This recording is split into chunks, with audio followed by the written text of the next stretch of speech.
Hello friends. इस video को हम लोग स्टार्ट करते हैं चार फैक्चुअल डेटा के साथ। 1999, 2003, 2012 एंड 2015। अब आप सोचोगे कि इसका इस वीडियो का क्या कॉन्टेक्स्ट है, तो मैं आपसे पहले ही रिक्वेस्ट कर देता हूँ कि आप इस वीडियो को पूरा देखें। हो सकता है ये वीडियो थोड़ा सा लंबा हो जाए, लेकिन अगर आप एमबीए किए हुए हैं, आप बीटेक फ्रेशर हैं, आप आईटी वर्ल्ड में अपने लिए बिजनेस की दुनिया में एक जगह बनाना चाहते हैं और आप ऑनलाइन बीडिंग पोर्टल्स को समझना चाहते हैं और आज क्या चैलेंजेस जो ऑनलाइन बीडर्स हैं, जो अपवर्क पर काम करते हैं, फ्रीलांसर पर करते हैं, गुरु पर करते हैं, वो लोग फेस कर रहे हैं, मैं एक सीरीज ऑफ वीडियो में उसको वन बाय वन डील करने वाला हूँ।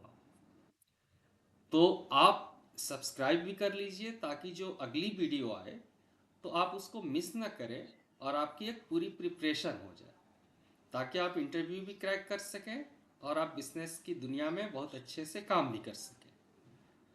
तो चलिए हम लोग कुछ फैक्ट्स के साथ स्टार्ट करते हैं, क्योंकि अगर आप इंटरव्यू में भी जाते हैं तो वहाँ कोई मेरे जैसा बैठा होगा जो अपनी लाइफ का 2 डिकेड्स दे चुका होगा आईटी इंडस्ट्री को, और वो हो सकता है कि आपसे ये सब क्वेश्चंस पूछ ले। इसलिए आप लोगों को सारे हिस्टोरिकल फैक्ट्स भी पता होने चाहिए। तो पहले तो मैं आपको ये बता दूं कि फ्रीलांस वर्ड जो है ये 1800 यानी कि मध्यकालीन युग 1800 ईयर्स के आसपास प्रचलन में आया था। इसका मतलब होता था भाड़े के सिपाही लेना किराए पर, जो दूसरों के लिए फाइट करेंगे। उसी फ्रीलांस वर्ड से ये फ्रीलांसर की उत्पत्ति हुई। चलिए यहाँ तक आप लोगों ने समझ लिया। अब हम लोग समझते हैं कि आईटी इंडस्ट्री जैसे जैसे ग्रो करती गई, तो अब ये हुआ कि दुनिया के टैलेंट को किसी एक कॉमन प्लेटफॉर्म पर लाया जाए। तो उसके लिए सबसे पहले इलांस 1999 में लॉन्च हुआ। उसके बाद 2003 जिसमें ओडेस लॉन्च हुआ।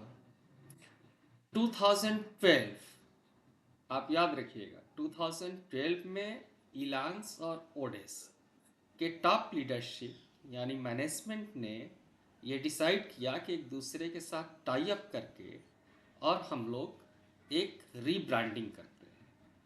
2015 इलायंस और ओडेस इन दोनों ने एक दूसरे के साथ रीब्रांडिंग करके और एक नए प्लेटफॉर्म को जन्म दिया, जिसको आप और हम अपवर्क के नाम से जानते हैं। आपको पता है कि ये वर्ल्ड इंडस्ट्री में बहुत सारे लोगों को एक जॉब देता है, या बहुत सी कंपनीज, अक्सर आप लोग एडवर्टीजमेंट देखते होंगे कि अपवर्क एक्सपर्ट की ज़रूरत है, ऑनलाइन बीडर्स की ज़रूरत है। क्यों है? क्योंकि चाहे वो स्टार्टअप हो, CMM लेवल 3 ऑर्गेनाइजेशन हो, CMM लेवल 5 ऑर्गेनाइजेशन हो, बहुत सारी कंपनीज को ग्रो करने में इन प्लेटफॉर्म का एक बहुत बड़ा योगदान रहा। चलिए अब सबसे पहले मैं अभी जो इश्यूज फेस कर रहे हैं हमारे अपवर्क के जितने भी प्रैक्टिशनर्स हैं या जो बिजनेस डेवलपमेंट के लोग हैं, उस पर थोड़ा सा हम लोग फोकस करते हैं। सिंस 2025 एंड टिल टुडे, अभी क्या हुआ है कि जो वर्ल्ड की जियो पॉलिटिक्स है, जो दुनिया के हालात बने हुए हैं, उसमें क्या हुआ कि आपको बिजनेस आना कम हो गया।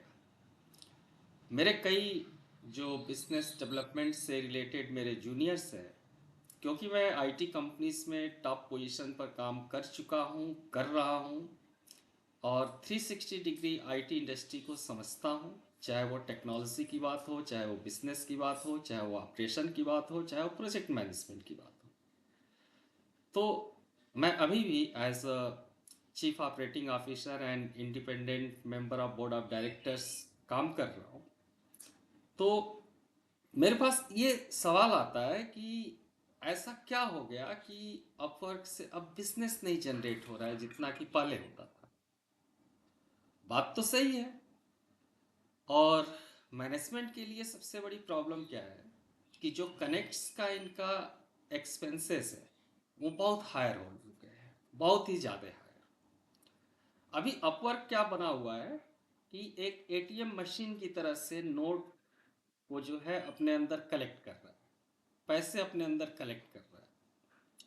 आपको 300 कनेक्ट्स परचेज करने के लिए $45 चार्ज देना पड़ता है, प्लस 10% उसको कमीशन देना पड़ता है, और इन सब के बाद आपको मंथली मेंबरशिप लेना पड़ता है।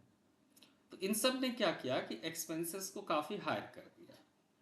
उसके बाद से जो सबसे बड़ी समस्या आ गई वो ये आ गई कि इन्होंने 100% JSS की फिलॉसफी लाई, उसके बाद टॉप रेटेड प्रोफाइल की लाई, टॉप रेटेड प्लस की लाई। चाहे आप एजेंसी हो, चाहे आप फ्रीलांसर हो, आप सब कहीं ना कहीं इन सब समस्याओं से आज घिरे हुए हैं। आप 20 बिट्स कर देते हैं, 15 बिट कर देते हैं, लेकिन आपके रिस्पॉन्सेस नहीं आते, आपके व्यू नहीं होते, लोग उसको देखते नहीं। तो ये तो वाकई समस्या है। जब कोई रिस्पॉन्स ही नहीं आपको करेगा तो आप बिजनेस कैसे करोगे? इसके बाद नेक्स्ट जो सबसे बड़ी समस्या है वो है न्यू कमर्स के लिए, स्टार्टअप्स के लिए।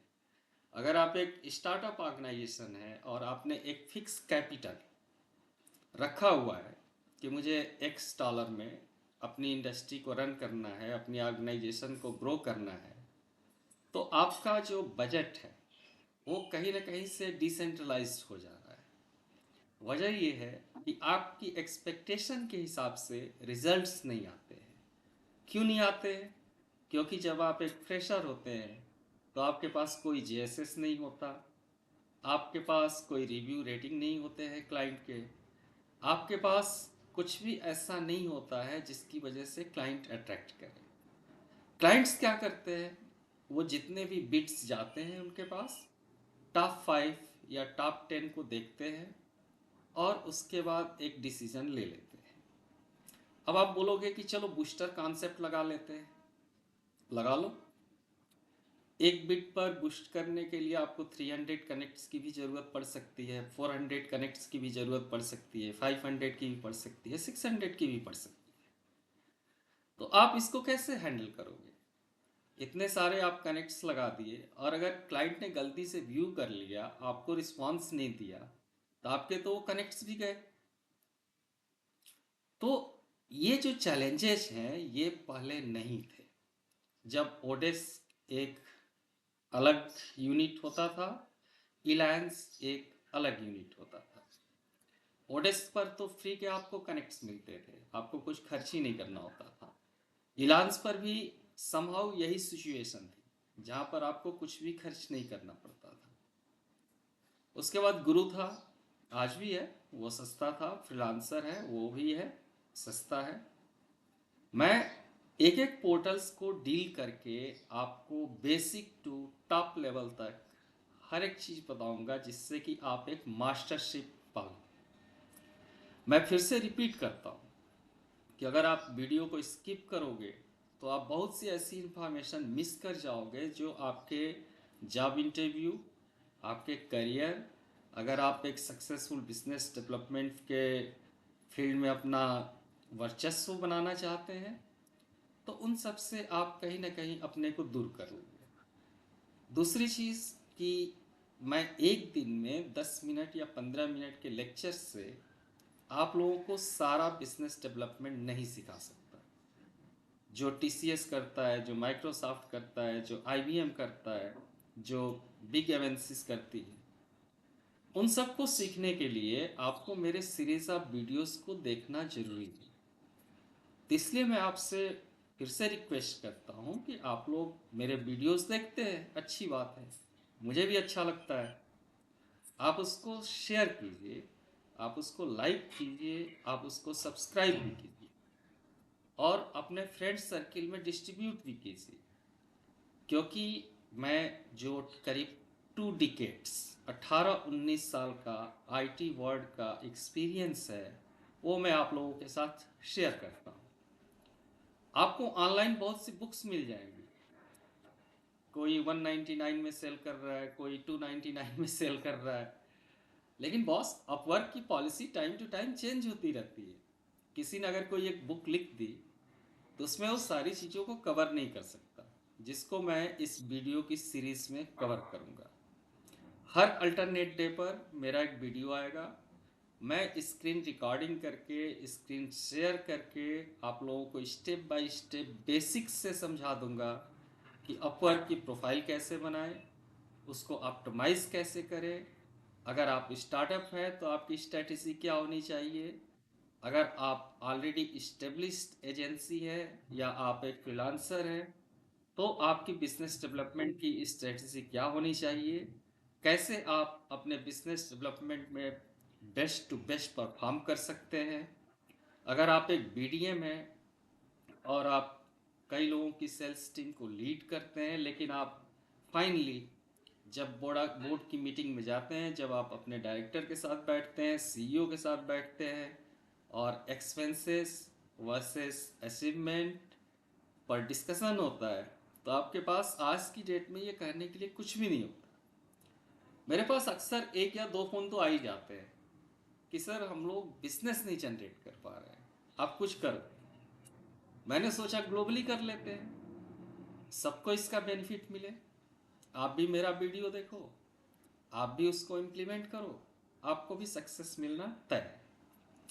दूसरी चीज़ मैं फिर से रिपीट कर देता हूँ कि अगर आप एमबीए कर चुके हैं, अगर आप इवन बीटेक भी कर चुके हैं और आप ऑनलाइन बिडिंग में जाना चाहते हैं, अपना करियर बनाना चाहते हैं, क्योंकि देखो बॉस, बिजनेस सबसे इम्पॉर्टेंट पार्ट होता है आईटी इंडस्ट्री का।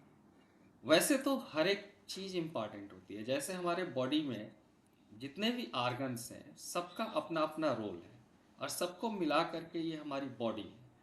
लेकिन अगर हमारा ब्रेन डेड हो जाए तो आप सोचो, क्या हम जीवित रह सकते हैं? क्या हम सरवाइव कर सकते हैं? बिल्कुल नहीं, सवाल ही नहीं होता। वैसे ही कोई भी ऑर्गेनाइजेशन हो, इवन आईटी सॉफ्टवेयर कंपनीज हो, उनका बैकबोन क्या होता है? उनका बिजनेस, उनका सेल।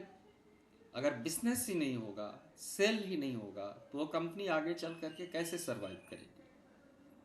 तो आज हर आईटी कंपनी जो भी है सॉफ्टवेयर में डील करती है, उनके मैनेजमेंट के सामने भी ये सवाल है कि हम कास्ट को कैसे कम करें, बिजनेस को कैसे इम्प्रूव करें। अब बिजनेस जनरेशन के लिए बहुत सारे हमारे पास ऑप्शंस होते हैं। ऑनलाइन प्लेटफॉर्म्स तो होते ही होते हैं, जिनके बारे में अगले वीडियो में बहुत डिटेल्ड एक्सप्लेनेशन दूंगा। उसके बाद आपका सोशल मीडिया प्लेटफॉर्म्स होते हैं, उसके बाद ईमेल मार्केटिंग होता है, एसईओ होता है। ऐसे करके हमारे पास पेड कैंपेन होता है, वन टू वन कनेक्टिविटी करनी पड़ती है, आर्टिफिशियल इंटेलिजेंस का यूज़ है। तो आप एक सक्सेसफुल बिजनेस डेवलपर कैसे बन सकते हो, ये मैं वीडियो में स्टेप बाय स्टेप एक सीरीज में बता दूंगा, करके दिखा दूंगा कि आप देखो मैंने इस तरीके से किया और ये प्रोफाइल टॉप रेटेड प्लस है। तो क्योंकि एक समय सीमा है हर चीज़ की, तो मैं इस वीडियो को यहाँ समाप्त करना चाहूँगा और आपको फिर से मैं अपील करता हूँ कि एवरी अल्टरनेट डे मेरा एक वीडियो बिजनेस डेवलपमेंट के टॉपिक पर आएगा। कुछ वीडियोस में मैं डिजिटल बोर्ड पर समझाऊंगा कि आपको काम कैसे करना है, ताकि आप अपने मैनेजमेंट को भी सेटिस्फाई कर पाओ और अपने करियर को भी ग्रो कर पाओ। तो इसी के साथ मिलते हैं दूसरे पार्ट के वीडियो में। दूसरा पार्ट जिसमें कि मैं कोर कॉन्सेप्ट पर आपके फोकस को ले जाऊंगा, जिसकी वजह से, जिसके हेल्प से आप बहुत अच्छा करोगे। और आप याद रखो, सबसे बेहतरीन प्रोफेशन है बिजनेस डेवलपमेंट का, क्योंकि आप बैकबोन हो बॉस आईटी कंपनी के। चलिए मिलते हैं इसके साथ दूसरे पार्ट के वीडियो में। इसके लिए आप सब्सक्राइब जरूर कर लें ताकि आप उस पार्ट को मिस न करें। नमस्कार, थैंक यू।